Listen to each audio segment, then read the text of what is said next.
Rumah kayu itu berdiri sendiri di bibir tebing Gunung Layang. Dari bawah, nggak kelihatan. Selalu ketutup awan tebal. Warga desa bilang, rumah itu 1000 meter di atas jurang. Nggak ada jalan deh. Yang bisa sampai cuma orang yang diundang. Maya datang ke sana karena warisan dari neneknya yang meninggal aneh. Surat wasiatnya cuma satu baris. Jangan buka pintu kamar loteng sebelum matahari terbenam. Hari pertama aman. Pemandangan dari rumah itu indah banget. Lautan awan di bawah. Angin dingin, sunyi total. Tapi malam pertama, jam 12 tepat. Dia dengar suara ketukan pelan dari loteng. Toka. Maya ingat larangan itu. Dia tahan, malam kedua. Ketukannya jadi 3 kali lebih keras. Terus ada suara bisikan dari bawah pintu. Kamu pulang, Maya. Kenapa nggak mau masuk? Suara itu mirip suara neneknya. Di hari ketiga, Maya nggak kuat. Dia buka pintu loteng pas jam 3 sore. Nggak ada apa-apa. Cuma ada cermin tua retak dan jendela yang menghadap langsung ke jurang. Tapi pas dia ngaca, yang kelihatan bukan dirinya. Di cermin itu, dia udah berdiri di luar jendela, di udara. Tangannya ngetuk kaca dari luar sambil senyum. Sekarang giliran kamu yang nunggu di dalam, besok paginya. Pintu rumah itu terkunci dari dalam, di luar. Awan di bawah tebing berputar lebih kencang dari biasanya. Dan kadang, kalau kabut turun, orang desa bilang masih dengar ketukan dari rumah itu. Kayak ada yang minta tolong dibukain pintu. 1 minggu setelah Maya hilang, adiknya, Rian, nekat naik ke Gunung Layang. Nggak ada yang pernah balik dari rumah itu, tapi dia nggak peduli. Rumah kayunya masih utuh, kuncinya nggak berubah. Pas Rian masuk, bau lembab dan kayu tua nyengat hidup. Yang aneh, debu di lantai nggak ada jejak kaki. Maya, kayak dia nggak pernah jalan di dalam rumah. Jam 12 malam, ketukan itu muncul lagi. Dari loteng. Rian naik, pintu loteng terbuka sendiri. Cermin retak itu masih di sana. Tapi sekarang, di dalam cermin, dia lihat Maya berdiri di luar jendela. Wajahnya pucat, rambutnya basah, matanya hitam semua. Maya di cermin ngomong tanpa suara, turun. Rian nggak ngerti, tapi lantai loteng tiba-tiba miring. Dia keseimbangan, dan waktu noleh ke jendela. Jendelanya udah hilang. Yang ada cuma udara kosong, dan jurang 1000 meter. Dari luar, ada tangan ketuk kaca. Tapi kacanya nggak ada. Ketukannya berasal dari udara. Toka. Di tempat yang seharusnya, ada jendela. Rian mundur, tapi kaki kirinya udah ada di luar. Kayak ditarik. Di cermin, Maya senyum lebar dan berbisik. Nenek kangen. Kalian berdua harus tinggal di sini. Sejak malam itu, warga desa bilang rumah di atas awan kelihatan lebih terang tiap malam. Katanya ada 2 bayangan yang duduk di tepi jendela, ngobrol. Padahal jendela itu nggak ada. Ternyata larangan itu bukan buat melindungi Maya, tapi buat melindungi dunia luar dari apa yang ada di loteng. Dulu, nenek Maya nemuin rumah itu pas masih muda. Dia kira rumah kosong. Di loteng ada cermin tua yang bukan mantulin dunia kita. Cermin itu pintu. Setiap kali matahari terbenam, batas antara dunia kita dan sisi lain jadi tipis. Kalau pintu loteng dibuka, pas waktu itu sesuatu bisa keluar dan sesuatu yang keluar. Butuh tumbal buat bisa tinggal lama di sini. Nenek Maya dulu buka pintunya pas sore. Keluarlah dia.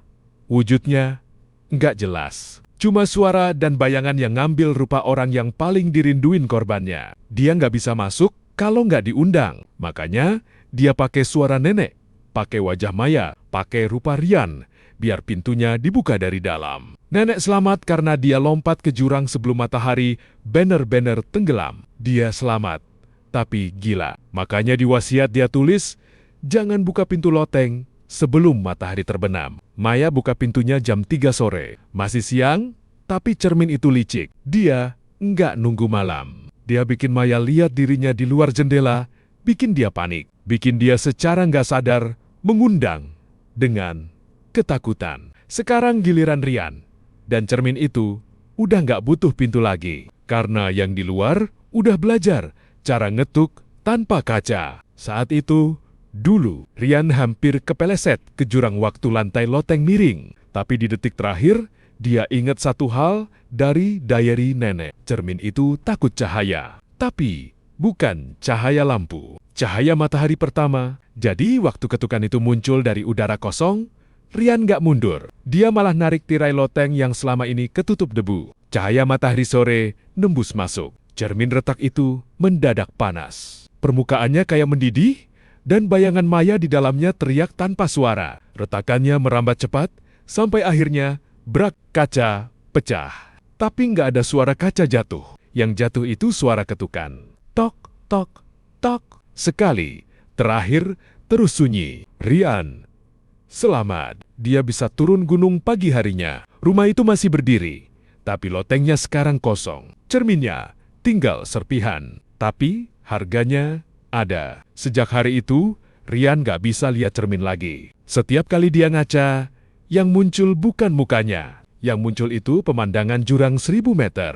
Dan di bawahnya ada sesuatu yang mendongak ke atas, nunggu. Dokter bilang, itu trauma. Rian tahu bukan? Soalnya tiap malam jam 12, dia dengar ketukan pelan dari dinding kamarnya sendiri. Tok, tok, tok, tok. Kayak cermin itu udah pindah, dan dia yang sekarang jadi pintunya. 5 tahun kemudian, Rian pindah ke apartemen lantai 20 di Jakarta. Tinggi, jauh dari jurang, jauh dari gunung. Dia kira itu cukup, tapi dia masih nggak bisa tidur tanpa nutup semua cermin pakai kain hitam. Malam ini, ulang tahun ke-5, sejak dia keluar dari rumah itu. Jam 12 kurang 1 menit, HP-nya bergetar. Nggak ada notifikasi. Cuma foto masuk sendiri ke galeri. Foto tebing Gunung Layang. Awan di bawahnya berputar kayak dulu. Dan di bibir tebing, rumah kayu itu masih berdiri. Lampu lotengnya nyala. Di pojok foto,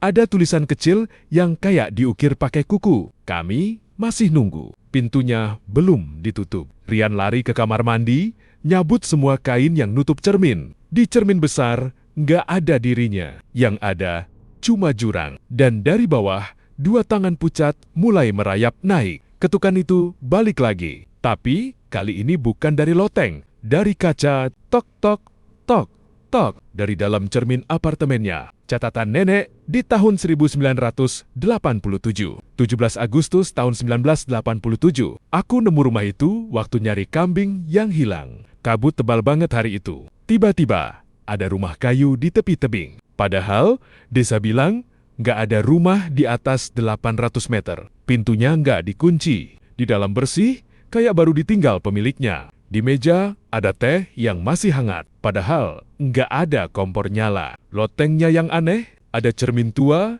bingkainya ukiran tangan dan akar. Aku ngaca, dan yang muncul bukan aku. Yang muncul itu ibuku. Dia udah meninggal 10 tahun lalu. Dia senyum dan bilang, "Nak, pulanglah. Kita kangen. Kita kangen." Aku hampir buka jendela loteng buat nyamperin dia. Untungnya jam di dinding nunjukin jam 5 sore. Matahari belum terbenam. Aku ingat cerita bapakku. Kalau buka pintu ke sana pas matahari masih ada, dia nggak bisa ikut kamu pulang. Dia cuma bisa ngambil tempatmu. Jadi, aku lari. Tapi sebelum turun, aku dengar suara ketukan dari jendela yang nggak ada kacanya. Tok, tok, tok. Dia udah tahu namaku. Aku tulis, ini kalau cucuku nanti nemu rumah itu. Jangan buka pintu loteng sebelum matahari terbenam. Dan kalau yang manggil itu suaraku, jangan. Percaya, aku udah nggak bisa pulang sejak hari itu. Dia yang sekarang pakai wajahku buat manggil kalian. 1 tahun berlalu, Rian kerja sebagai penjaga malam di gudang pinggir Jakarta. Nggak ada yang nanya nama, nggak ada yang kenal. Pas.